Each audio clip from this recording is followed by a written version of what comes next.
Can any of you relate to this situation?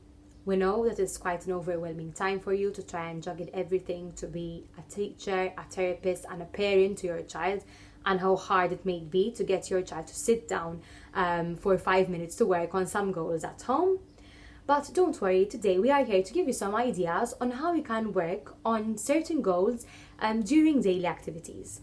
So hello, I am Donna. I am the Senior Speech and Language Pathologist within the STEP Intensive Early Intervention Program at Inspire, and today I will be sharing some ideas on how you can work on your child's speech and language goals during cooking. Yes, cooking. So it is an activity which we practically engage in every day, but it might have never occurred to you that you can work on your child's language goals while you are cooking. So before we start, I'd like to recommend that you keep the kitchen as safe as possible for your child, to ensure that any sharp objects are removed and any appliances which are harmful which can be harmful to your child are also removed. You can choose to do these activities using real food items or else toy food items, depending on your child's preference.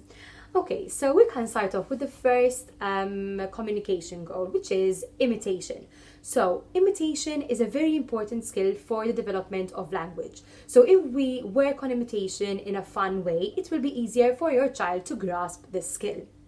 So the first thing you have to do is you have to try and think of certain sounds that items or objects in the kitchen can make.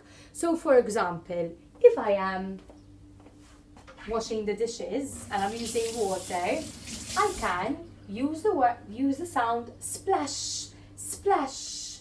And what I will do is that you are going to turn to your child and encourage your child to imitate the sound.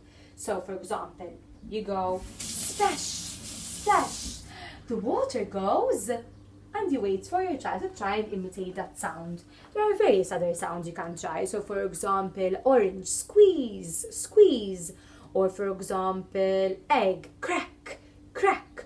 So you can try and think of different sounds that you can relate to different items, and you can encourage your child to try and do these sounds as well. One very important technique which you can use with your child is waiting. So very importantly is that if you are going to do this skill and you want your child to do it as well, you have to look at your child expectantly and wait for your child to try and imitate. Imitation is only one of the many speech and language goals you can work on with your child while you are cooking. I will be sharing more ideas with you in the coming videos, so if you'd like to know more, make sure to watch this space. Until then, stay safe. Bye bye.